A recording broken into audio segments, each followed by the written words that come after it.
बिस्मिल्लाहिर्रहमानिर्रहीम। अस्सलाम वालेकुम। पाकिस्तान टुडे के साथ मैं हूं मंसूर आजम काजी।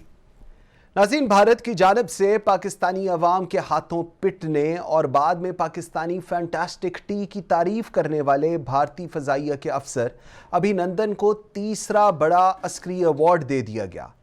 भारतीय मीडिया रिपोर्ट्स के मुताबिक जितना बड़ा झूठ उतना बड़ा अवार्ड के मुस्ताक भारत ने भोंडेपन की इंतहा करते हुए पाक फौज के हाथों शिकस्त की खिफ़त मिटाने की सरतोड़ कोशिश की है। इस मज़ाक़ा खेज़ कोशिश में पाकिस्तान के हाथों पिटने वाले भारतीय फ़ज़ाइया के अफसर अभिनंदन को तीसरे बड़े अस्करी अवार्ड से नवाजा गया, जबकि मोदी सरकार ने पाकिस्तान की जंगी तैयारे को मार गिराने की फर्जी कहानी गढ़कर अभिनंदन को हीरो बनाने की कोशिश भी की है। रिपोर्ट्स में बताया गया है कि पाकिस्तान के हाथों गिरफ्तार होने वाला अभिनंदन को भारतीय सदर ने वीर चक्रा अवार्ड से नवाजा, जबकि अमरीकी जरीदे भी पाकिस्तानी तैयारे गिराने की भारतीय दावे को बेबुनियाद करार दे चुका है। ये है हिंदुस्तान की हिंदुत्व ज़हनियत की अक्कासी करती गुजरात के कसाई नरेंद्र मोदी की हुकूमत और उसके फैसले। दूसरी तरफ पाकिस्तान की सियासत की भी बात करेंगे, जहां पूरा मुल्क हुकूमत, अपोजिशन और इदारों के आपस में एक सिचुएशन क्रिएट हो गई है और खमियाजा अवाम सह रही है। मुल्क की किस्मत अब लीक ऑडियोज़ और वीडियोज़ के ज़रिए लिखी जाएगी। अदारों को मजबूत करने की बजाय मुतनाज़ा बनाया जा रहा है और तमाम दुनिया हमारा तमाशा देख रही है। इस तमाम सूरत-ए-हाल पे बात करेंगे अपने आज के प्रोग्राम में। ज्वाइन किया है लेफ्टिनेंट जनरल गुलाम मुस्तफ़ा ने, very well renowned defence analyst. मेरे साथ हैं मोना आलम, एंकर पर्सन हैं, तज्जिया कार हैं, और मेरे साथ हैं Athar Kazmi, very well renowned international analyst. Thank you very much ji, बहुत शुक्रिया। जनरल साहब, सर मुझे आपसे बात का आगाज़ करता हूँ। सर मुझे पहले समझाइएगा अभिनंदन और उसके बाद ये जो वीर चक्रा अवार्ड दिया गया भारतीय सदर ने, सर ये पूरा हिंदुस्तान, पूरी दुनिया ने जो कुछ देखा था फरवरी 2019 में, वो क्या था और ये क्या है? देखिए, एक तो नई बात तो नहीं है। इराकिया के जो पैरोकार हैं, जिसके बताए हुए जो असूलों पे अमल कर रहे हैं, इनको तो ये बड़ा वाज़ेह इनको सिखा दिया जाता है शुरू से ही।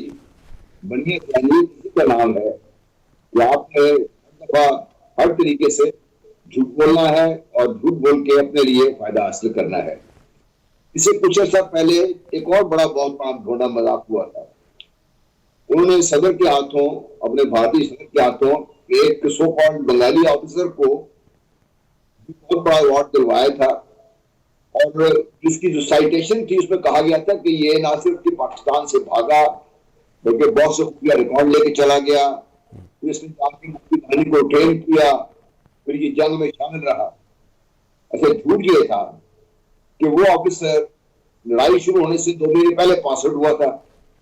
सेकंड लेफ्टिनेंट के पास कितने सीक्रेट होते हैं वो मैं आपको बता सकता हूँ, उसको मिलकर और कुछ पता नहीं होता। फिर वो इस दौरान 2 महीने में कितना मुक्तिबानी ट्रेन कर ली होगा, कितना उसने लड़ाई लड़ी होगी। बहरहाल ये एक तरीका कार है अपनी शिकस्त को, अपने जहां उन्होंने मार खाई है उसको कवर करने के लिए।